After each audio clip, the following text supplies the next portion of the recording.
if I could see your bank account right now, I could probably tell you exactly why you're not saving money. And no, it's not because you do not make enough. It is because you do not have a system that gives every naira, dollar, or pound a job before the month even starts. And that just shows that most people do not actually have an income problem.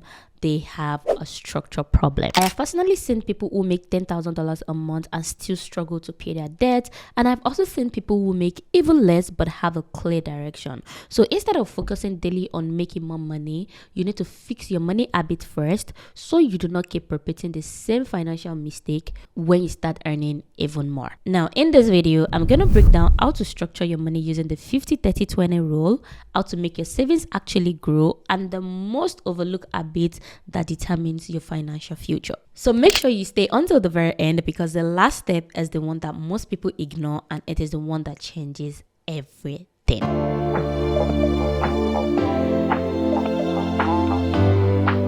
The first step is to plan your income. Now, before you invest, before you upgrade your lifestyle, before you make any big financial move, you need a plan. And one of the simplest way to plan your income is the 50-30-20 rule. If you've never heard of this rule, it simply means you divide your after-tax income into 3 categories. 50% of your income goes towards your needs, which are essentials like rent, utilities, groceries, transportation, minimum debt payments, and anything that keeps your life stable. 30% goes to your wants, which are things that typically make you happy. This could include eating out, subscriptions, shopping, entertainment, taking trips, or whatever makes you feel good, whatever makes your spirit feel good. Okay. And finally, 20% goes towards building an emergency fund, savings, investment, or aggressively paying down high interest debt. I like to call this a future me fund because this is the part that actually builds your future. Now, let me walk you through a real example for a client so you can see exactly how this works. If you stay with me through this, you should be able to open your bank app after this video and know exactly what to adjust. This is the budgeting template that I'm going to be using, and you can purchase it via the link in the description box for $10 only, which you can use month to month for the rest of your life. However, you do not need to get this template. You can grab a notebook right now, draw 3 columns, label them needs, wants, and savings, and you can run this entire system with pen and paper. I personally just use this template for my budgeting as well as for my clients because it automatically calculates percentages and shows me visually when I am off track. But the power is in the system and not the tool. So do not let not having a template stop you. All right, first we have the income summary. Their monthly income after taxes is $4,500. They also have a side also which counts as business income, bringing in $1,500 per month. On top of that, they make about $200 in investment income, which is not bad, but we are currently working on reinvesting that amount.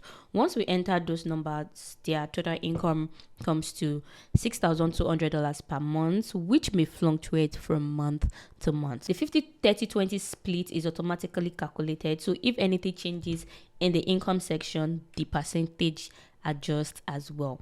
Now, based on $6,200, grab your calculator. Let's do this together. 50% for needs should be $3,100. 30% for wants should be $1,860. 20% for savings should be $1,240. Under the needs section, we can test whether their current lifestyle aligns with our 50% target. The rent is $150. Utilities are $300, groceries $300, gas is $100, and car insurance is $270. The car loan is $420 bi-weekly, which equals to $10 per month, since there are 26 bi-weekly payments in a year. The student loan payment is $95. For the budget, we should not typically exceed 50% of their income without a clear reason. I am going to enter estimated numbers since most of these expenses are fixed anyway. So from here, if the difference appears green, it means they saved money. If it appears red, it means they went over their budget. Based on this number, the total budget comes to $3,525 and the actual expense comes to $3,475, which means they saved $50 that month. However, according to the 50-30-20 rule, only $3,100 should go towards their net. That means they are slightly above the recommended limit in that category. In fact, 56% of their income is going strictly towards fixed expenses, and this is the part most people never calculate. They assume they are broke, but they are not broke. They are just over allocated. Okay, moving on to the one section. Eating out is $300. Subscription are only $50, which is reasonable. Shopping, going out, and beauty supplies kind of like fluctuate between $1,000 and $1,500, but we're going to average that at $1,200. I'm also entering an estimated budget amount here, which brings the total to $1,775, while the actual expense is $1,550, meaning they saved $225. Now, technically, 30% target for want was $1,860, so they are still under that range, and it's only 25% of their income, which is good. But here is where budgeting becomes about alignment and not just about percentage. $1,200 alone is going into one category, and if this client wants to go on vacation next month or purchase something more expensive, they would probably need to pause their shopping for 2 to 3 months, plan properly in advance, or potentially go into debt while trying to afford it. Anyway, this is where it gets really interesting, because their savings and investing are currently $100 per month. If we enter that amount and set a projected budget, you'll see that everything shows negative, because 20% of $6,200 is $1,240, and this clearly shows that the gap is not in the income. Why are you saving $100 when you have the budget to save $1,240? They are technically earning enough to save more, but the money is just not being directed intentionally, and savings are not being prioritized. If they begin to view their savings and investment as something that supports their future, which is something that we are getting into with them, by the way, they would actually feel motivated to increase that amount, if that makes sense. So this is something that I do for some of my clients. If you want me to go through your budget and all of these things with you, you can book a one-on-one session with me. We kind of like cover everything.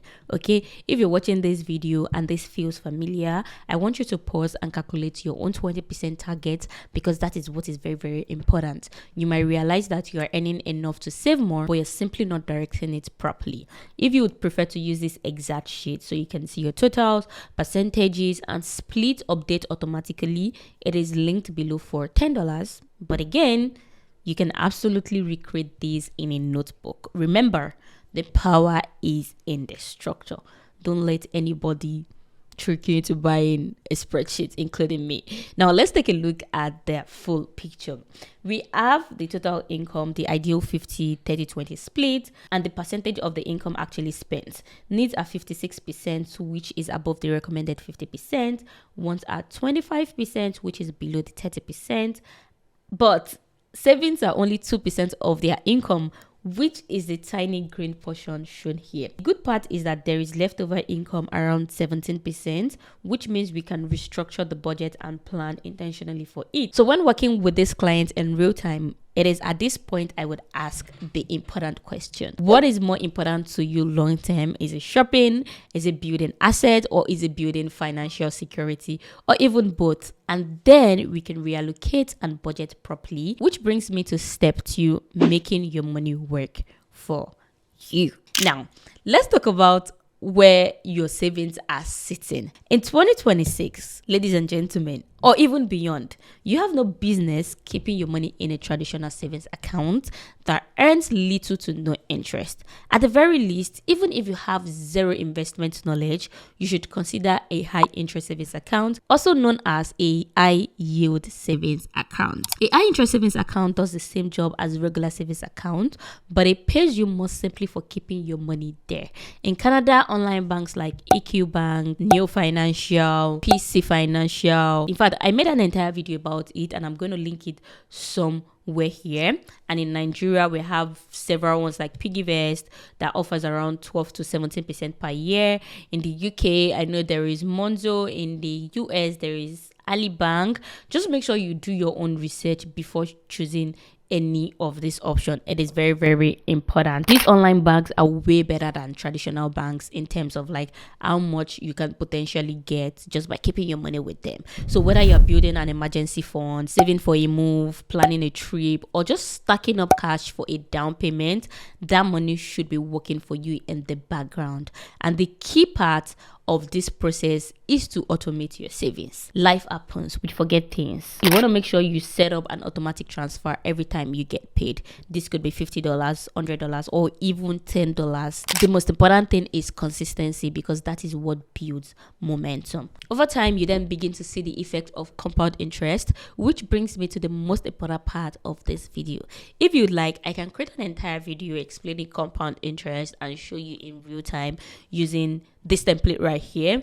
Just let me know in the comment section and I would be more than happy to do that for you. Step 3 is to start small, stay consistent, and think long term. This is by far one of the most important things you can actually do for yourself, your finances, and your future. Many people delay budgeting. I've met a lot of people who delay budgeting, savings, or investing because they feel like they do not have enough money to start, which is valid. But the truth is, you do not need a large amount of money to begin. You only need consistency. If all you can set aside right now while watching this video or after this video is $5 or $10, that is completely fine. Over time, that repetition builds discipline, and with discipline, you are better prepared to start investing.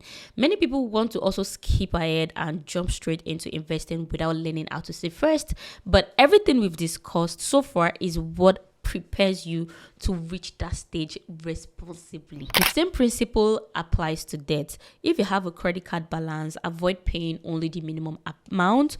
Minimum payments are designed to keep you in debt for a longer period of time. The better approach is to pay the full balance each month when your statement comes in. You should treat your credit card like a debit card, and you should only spend what you can actually afford. I think I'm going to make an entire video about credit card. I filmed one. Maybe I'm going to just post it. I'm going to link it here and in the description box, okay? The money available in your credit card is not your money, and the earlier you understand this, the better for you. The interest can compound quickly if you are not careful. So avoid using that when you don't have money. It's just for emergency, okay? When that happens, it begins to work against you and it becomes very, very expensive. So you want to focus on small, consistent action that you can repeat every single month, which includes not paying just the minimum balance. Those habits are far more powerful than occasional large efforts that are not sustainable. If you do something large and they are not sustainable, then it's almost nothing. Consistency is what builds stability, and stability creates freedom. In my experience, most people are able to manage their money month to month, but because they do not know where they want to be in 1 year from now, or even 5 or 10 years from now, they remain stuck. So I want you to ask yourself, where do I want to be financially in 5 years? Do I want to have a fully funded emergency fund within 1 year? Do I want to save enough for a down payment in 5 years? Or do I want to build investments that generate income? Because that is also a sweet way to make money. At the end of the day, your goals are your own. They would only look big and overwhelming when you try to tackle them all at once. When you break them down into small weekly habits or small consistent habits, they become much more manageable. If you can manage small amount of money responsibly, you develop the skill to manage large amounts later. If you think about it properly, like if you really think about it deeply, money is more than numbers in your bank account. It represents flexibility, it creates options, and it brings peace of mind. The habit you build today when it comes to your money will determine how you will live in the future. Like, I cannot say this enough. So start small, stay consistent, and track your progress. The habits you build now will either cost you later or compound for you later. The choice is yours. If you made it this far, let me know what you think about this video, and you can drop this emoji in the comments so I know you're serious about building something better this year. Thank you very much for watching. I'm going to see you in my next one.